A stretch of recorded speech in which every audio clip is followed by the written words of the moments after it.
In the turbulent autumn of 1830, when Paris burned with barricades and the echo of gunfire mixed with the cries of a people demanding a future, Eugène Delacroix decided to paint not what he saw, but what he felt. He was not in the street wielding a weapon.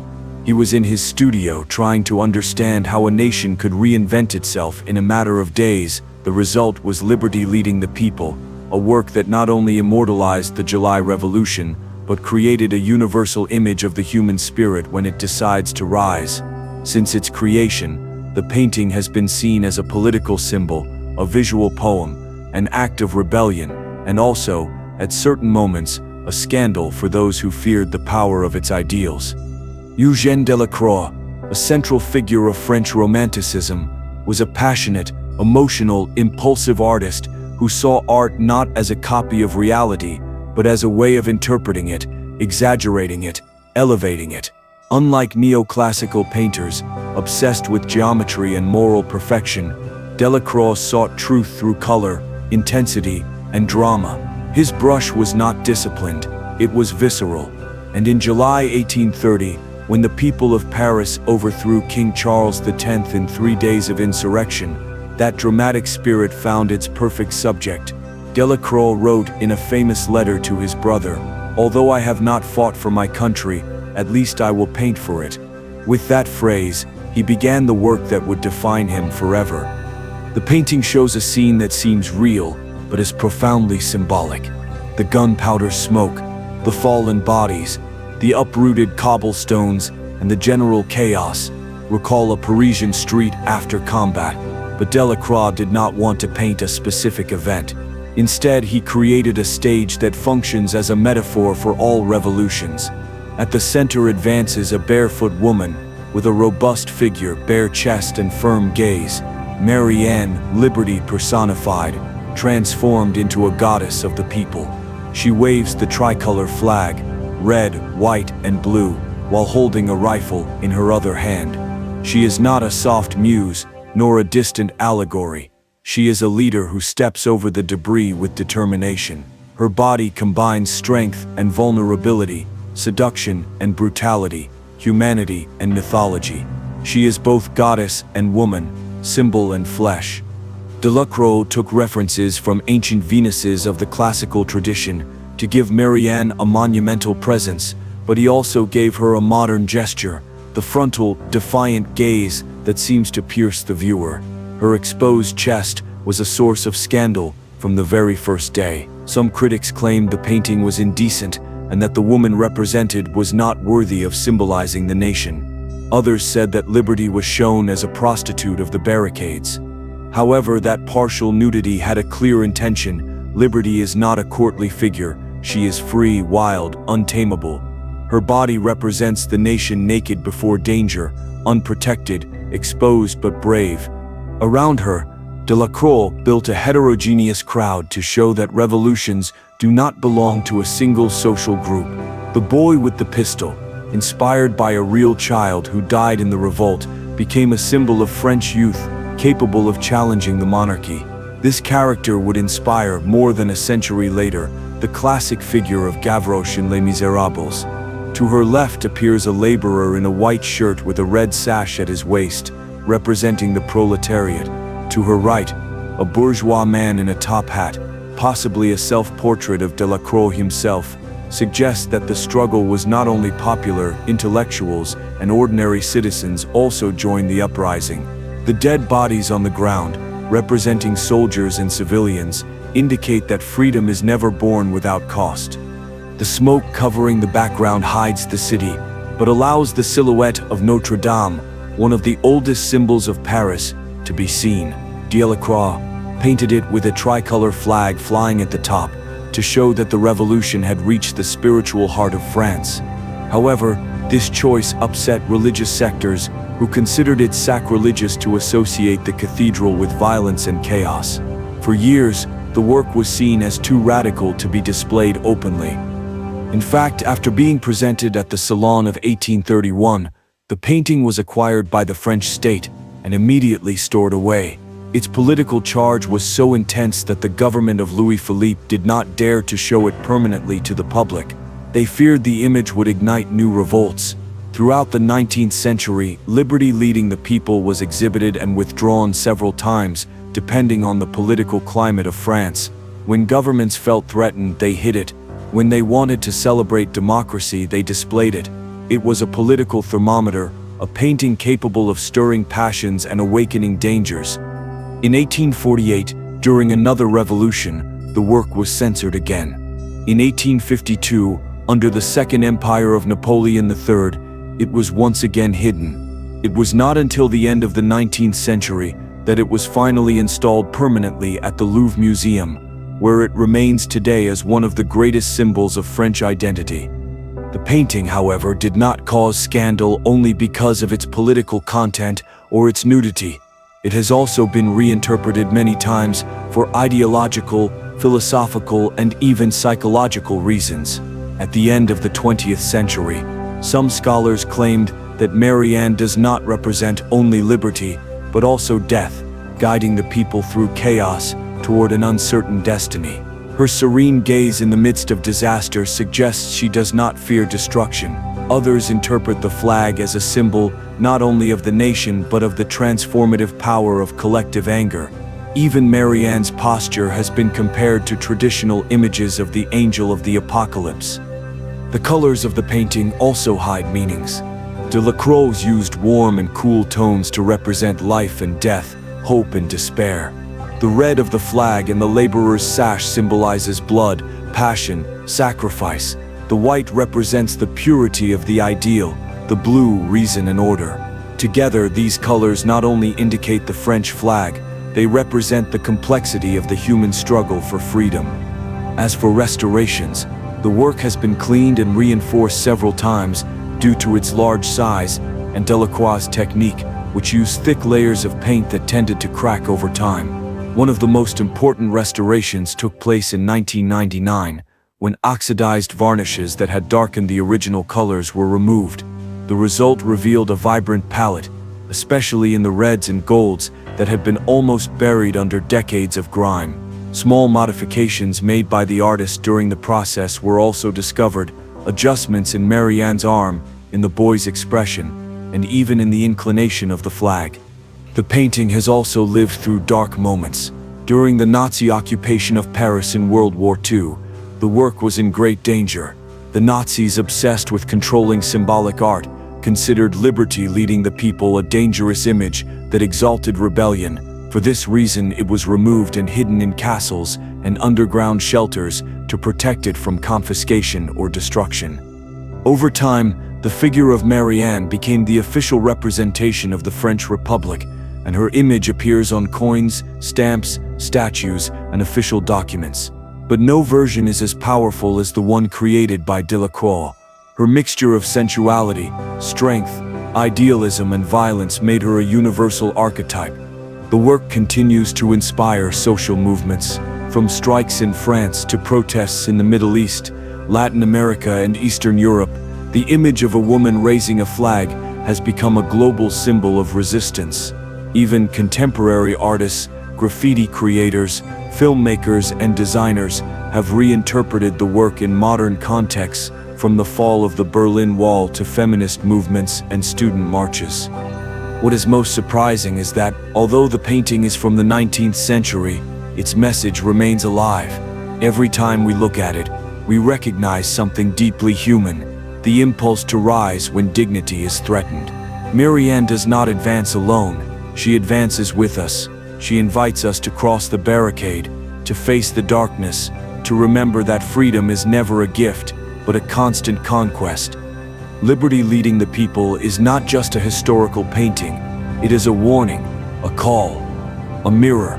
It reminds us that freedom has a price, that history does not move forward without sacrifice, and that each generation must decide what it is willing to defend. That is why, almost 2 centuries later, the painting continues breathing, continues burning, continues guiding.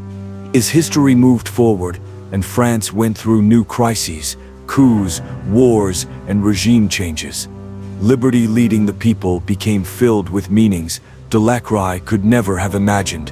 What in 1830 was an image tied to a concrete event The July Revolution, over the decades became a kind of floating emblem that each era reused according to its fears and hopes.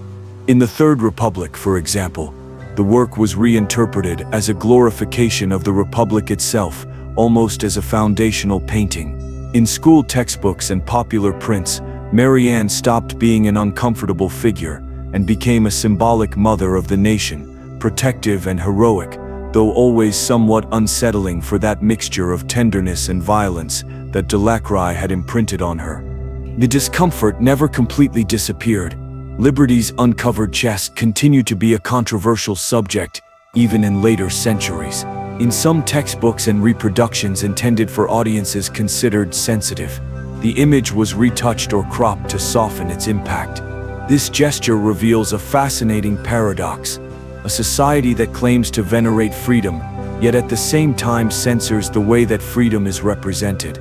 Marianne's figure, with her exposed torso and bare feet stained with mud and blood, reminds us that freedom is not a clean or polished concept, but a force born in the earth, in chaos, in conflict. She does not appear in gala attire or in a diplomatic hall. She appears amid smoke, noise, and disorder. It is also revealing to observe how Delacroix constructed the scene so that the viewer cannot remain neutral. The composition has an ascending diagonal that runs from the dead bodies on the ground to the flag waving above, guided by Marianne's determined march. This diagonal drags the gaze, but it also drags the viewer emotionally. It is almost impossible to look at the painting without feeling that one is being called to advance, to get involved, to take a position. Delacroix does not paint a revolution as a distant spectacle, but as an invitation to ask ourselves which side we are on when history breaks. The bodies lying in the foreground, sprawled on the cobblestones, serve a double function. On the one hand, they show the price of the struggle: men who have lost their lives, disfigured faces, torn clothing, blood mixed with dirt. On the other hand, they serve as a threshold. One must look over them to follow liberty's march. It is as if Delacroix were saying that no one crosses into a new future without symbolically passing over the sacrifices of the past. Revolution is not an abstract idea, but a story written with names, bodies, wounds, and absences. One of the most powerful characters in the painting, despite his small size, is the boy who advances next to Marianne, waving two pistols. His cap, his simple clothes, and his determined expression make him a symbol of a fearless youth, willing to challenge the established order, even when he has nothing to lose except his life. Delacroix does not paint him as a perfect hero, but as a dirty, disheveled, almost fragile child. Precisely there lies his strength. He represents vulnerability, transformed into courage. This figure has been interpreted as both a warning and a hope. The warning that when young people are ignored and denied a dignified future, they can become triggers for explosive change. The hope that when they rise for a just cause, they can carry entire generations with them. The possible self-portrait of Delacroix, embodied in the bourgeois man with the top hat, adds an introspective dimension to the painting. That man does not have the heroic posture of a guerrilla, nor the fanaticism of a revolutionary in trance. He seems more like a witness who has been pushed, almost against his will, to participate in the events. He carries a rifle but also an elegant vest and a carefully tied scarf. His presence says something uncomfortable. Revolution is not just a matter of poor versus rich, but of awakened consciences. The artist, the intellectual, the ordinary citizen, all are called. Delacroix places himself inside the scene, not as a protagonist, but as someone who understood that it is not enough to observe the world from the distance of the studio. Sometimes one must take a side, even if only from the canvas. The light in the painting also tells a story. It is not pure or uniform light, but a glow broken by smoke, as if the sun were trying to pierce an atmosphere filled with dust, gunpowder, and ash. This light blurs the outlines of the buildings in the background, but strongly illuminates Marianne's body and the flag. In this way, Delacroix turns liberty into a beacon emerging from chaos. There is no clarity in the surroundings, only in what she carries. It is a perfect visual metaphor in moments of crisis, when everything seems confused. The only possible clarity is that of the values we choose to uphold. Throughout the 20th century, the painting influenced other artistic languages. Filmmakers, illustrators, photographers, and poster creators used Marianne's figure to represent various causes: workers' struggles, anti-fascist resistance, civil rights campaigns. Every time someone raised a flag against an oppressive power, the shadow of Delacroix's painting was there, like a visual echo. Even in contexts far removed from France, the image of a female figure leading a rebellious crowd settled into the collective unconscious as a symbol of political awakening. However, liberty leading the people cannot be reduced only to a political icon.